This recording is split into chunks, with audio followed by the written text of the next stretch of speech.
बहुत कम ऐसी सब्जी फसलें होती हैं जिनको हम छाती ठोकर बोल सकते हैं कि ये जबरदस्त पैसे देगी ही देगी अगर आप इनको सही टाइम पर बुआई करते हो। उनमें सबसे आगे आती है अगेती हरी मटर की फसल। जी हाँ, अगर आप अगेती हरी मटर की फसल को सही टाइम के ऊपर बुआई कर लेते हो, उसको सही से मैनेज कर लेते हो, उसके अंदर बढ़िया आप बीज डाल देते हो और फसल को आप 55 से 60 दिन में मंडियों में लेके चले जाते हो, तो भैया इस फसल से आप 1 एकड़ ज़मीन की बता रहा हूँ मैं 2 लाख रुपए से लेकर 3 लाख रुपए तक की कमाई कर सकते हो।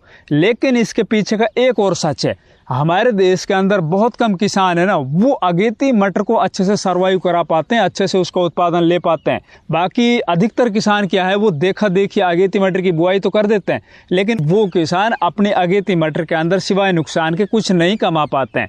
लेकिन दोस्तों आप निश्चिंत रहिए, हम आज आप लोगों को इस वीडियो के माध्यम से बताएंगे अगेती मटर बुआई का सही टाइम कौन सा है, उसको किस तरह से बोएं, खेत की किस तरह से तैयारी करें, बुआई करते वक्त हमें कौन कौन सी सावधानी बरतनी है, सीड ट्रीटमेंट के अंदर हमें कौन सा इंसेक्टिसाइड और फंजीसाइड लेना है, साथ ही हमें सिंचाई किस टाइम के ऊपर करनी है, सिंचाई किस विधि से करनी है, उखेड़ा बीमारी जो अगेती मटर के अंदर आती है उसको हम शुरुआत में किस तरह से आउट करें, खत्म करें, हमारे खेत में वो बीमारी आए ना और हमारी जो अगेती मटर है वो मात्र 55 से 60 दिन के अंदर मंडियों के अंदर पहुंच जाए। तो नमस्कार, मैं इंद्रपाल यादव, आप देख रहे हैं देश का सबसे विश्वसनीय फार्मिंग यूट्यूब चैनल देश की जान हमारे किसान।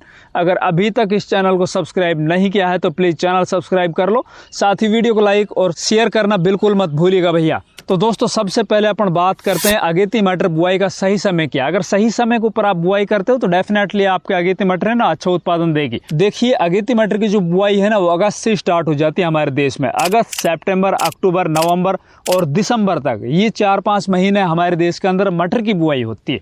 अब अगेती मटर बुआई करने का सही टाइम आपके एरिया में क्या है? देखिए अगस्त महीने के अंदर अगेती मटर बुआई होती है कहाँ पे? हिमाचल प्रदेश, उत्तराखंड जैसे जहाँ पर पहाड़ी इलाके हैं, जहाँ ठंडा एरिया है।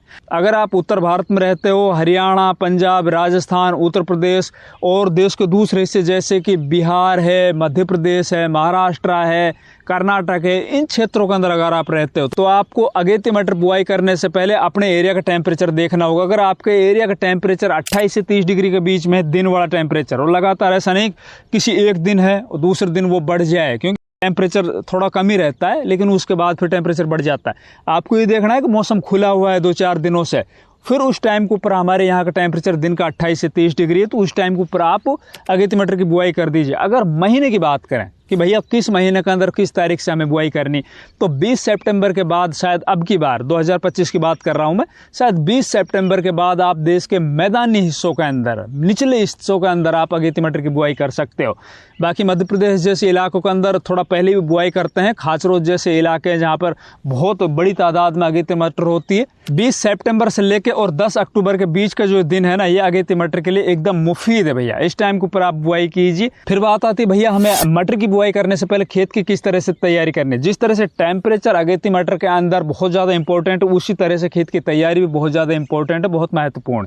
खेत की तैयारी करते वक्त आपको ये ध्यान रखना है कि अगर जिस खेत के अंदर आप मटर की बुआई करने जा रहे हो उसमें आपने कोई पहले से दूसरी फसल बो रखी थी और वो फसल अभी आपकी कटी है बस, तो खेत की भैया अच्छे से आपको रोटावेट करना होगा। उसके अंदर जो भी पुरानी फसल के बचे हुए अवशेष है ना, घास फूस है ना, उनको अच्छे से आपको मिट्टी के अंदर मिलाना होगा। अहरों से जुताई करनी होगी, रोटावेटर से जुताई करनी होगी, और जुताई करके अगर आपके खेत के अंदर नमी है तो 5-7-10 दिन के लिए आप उसको छोड़ भी सकते हो, ताकि जितने भी इसके अंदर खरपतवार थे या फिर इसके अंदर घास फूस थी ना, वो जमीन के अंदर, मिट्टी के अंदर अच्छे से डिकम्पोज हो जाए और वो खाद का काम करे। दूसरा, अगर आपका खेत इस तरह से है, पहले से आपने ऑलरेडी खेत छोड़ रखा है, आपको पता है कि भाई मेरे को तो सितंबर महीने में इसमें मटर की बुआई करनी है और मैंने तो कोई भी फसल पहले से नहीं ली, तो वो खेत तो आपका निश्चित तौर पर एकदम शानदार, एकदम अच्छे से जुता बहा होगा, अच्छे से उर्वरा शक्ति से परिपूर्ण होगा। उसके अंदर तो निश्चित तौर पर फसल आपकी अच्छी होगी। लेकिन इसके अंदर भी और उसके अंदर भी, दोनों खेतों में आपको देसी खाद भी डालना है। मटर की बुआई करते वक्त आपके खेत में जितना ज़्यादा ऑर्गेनिक मैटर होगा, उसके अंदर ऑर्गेनिक कर्व होगा, जितना अच्छी ज़मीन फर्टाइल होगी ना, उतना ही आपका मटर का जो पौधा जर्मिनेट होगा ना, वो भैया बहुत ताकतवर होगा। उसके अंदर ना तो आगे चलकर उखेड़ा वाली बीमारी कुछ उसका बिगाड़ पाएगी, और ना ही उसके अंदर आगे चलकर कोई दूसरी तरह की बीमारियां, किसी भी तरह के पोषक तत्वों की कमी, उसके अंदर जो पीलापन आ जाता है या पौधा है वो सूख जाता है या ग्रोथ नहीं कर पाता है, वो समस्या भी उसके अंदर देखने को नहीं मिलेगी। तो आपको इन खेतों के अंदर कम से कम 3 ट्राली से लेकर 5 ट्राली देसी गोबर का खाद, सड़ा गड़ा, बिल्कुल सड़ा गड़ा होना चाहिए, कच्चा खाद नहीं डालना है आपको। अगर ये मिल जाता है तो वो डाल दीजिए, अगर ये नहीं मिलता है आपको तो भैया आप वर्मी कंपोस्ट लेकर एक कम से कम 8 से 10 क्विंटल और पूरे खेत के अंदर आप बिखेर दीजिए। उसको बिखेरने के बाद दोबारा से इसके अंदर आपको रोटावेटर निकाल देना है।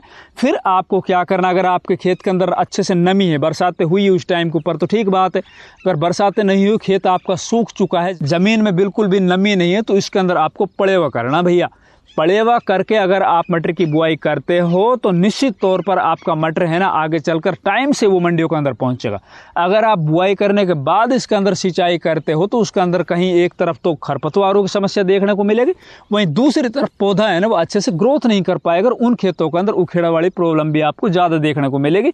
तो पहले से आपको अपने खेत के अंदर नमी बढ़ानी है। नमी बढ़ाने के लिए आपको खेत में पानी छोड़ देना है, मतलब उसका पड़ेवा कर देना है। पड़ेवा करने के बाद जैसे आपका खेत बत्तर आ जाता है, जुताई के लिए तैयार हो जाता है, ऊपर से मिट्टी भुरभुरी हो जाती, खेत की जुताई कर दीजिए। जुताई करने के बाद फिर बात आती है इसके अंदर रासायनिक उर्वरकों की, कि हमें भैया बेसल डोज के अंदर कौन से रासायनिक उर्वरक है वो मटर फसल के अंदर देने हैं, और मटर फसल के लिए वो बहुत जरूरी है। तो उसके अंदर सबसे पहले तो आपको फास्फोरस की पूर्ति करनी है, ताकि हमारी जो फसल है उसकी जड़ें अच्छे से ग्रोथ कर पाए। जड़ें जितनी अच्छी होगी उतने ही ज्यादा नीचे से वो जितने भी जमीन में पड़ी हुई ताकत उसको ग्रहण कर पाएगा।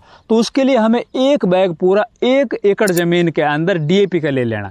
अगर आपको डीएपी नहीं मिल रहा, अभी पीछे अपन देखते आ रहे हैं भैया डीएपी की बहुत ज्यादा शॉर्टेज है हमारे देश में, अगर आपको टीएसपी मिल रहा है, ट्रिपल सुपर फास्फेट मिल रहा है, तो वो एक बैग पूरा आप ले सकते हो 50 किलो की। अगर ये भी आपको नहीं मिल रहे हैं तो आप 2 बैग सिंगल सुपर फास्फेट के ले लीजिए। 100 किलो आपको सिंगल सुपर फास्फेट लेना होगा, तब जाके कहीं जो फॉस्फोरस है ना उसकी आप पूर्ति कर पाओगे। वो डीएपी और ट्रिपल सुपर फास्फेट के बराबर तो खैर नहीं हो पाएगा, लेकिन कुल मिला के पूर्ति हो पाएगी। तो 2 बैग आपको ये ले लेना है। फिर बात आती है इसके अंदर पोटास खाद की, तो भैया पोटास भी इसके अंदर 30 से 35 किलो आपको म्यूरेट ऑफ पोटास जो लाल कलर वाला आता है ना वो भी ले लेना। वो बहुत जरूर लेना आपको, ऐसा मत करना कि यार मैं तो बाद में देख लूंगा, बाद की कुछ बात नहीं होती।